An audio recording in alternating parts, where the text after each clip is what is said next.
Jimmy Page took me aside once for the first time I ever met him. Actually, the first and only time I ever met him. There was an event at Guitar Center in LA, and I went with Eddie Van Halen to go, and every guitar player, rock guitar player was there. And we walked in the doors, Jimmy, who was the guest of honor for this thing, a Marshall thing, closed door event. And we went in, I was like, I get to meet Jimmy Page, how cool is this gonna be? And I walk in with Ed, and Jimmy points at me, he goes, I wanna talk to you. And I move out of the way, thinking it's Ed, I'm like, he goes, no, Steve, come here. I'm like, okay. And he took me aside in the room.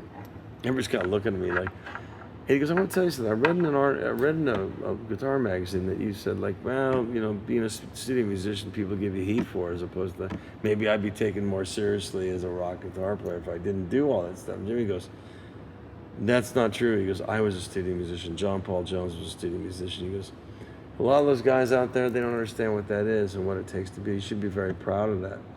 And I'm looking at him like, are you serious, Jimmy Page? I gave him a hug and I said, thank you. I go, can I tell people you said that? And he laughed at me. He goes, yeah, man. He was such a beautiful cat, an Englishman gentleman, you know what I mean? And I kept that to myself for years. I think I told that. I said, do you believe it? And then he came out and was so gracious to everybody. But I had that moment, you know what I mean? And it made me rethink. You validated whatever it was that you might have. So what I'm saying, to get a validation from him, and also to be hired by people like Quincy and Michael, and all that, it sort of negates some angry hipster in New York, you know what I mean? And we took it from the LA hipsters. It wasn't just them. It was just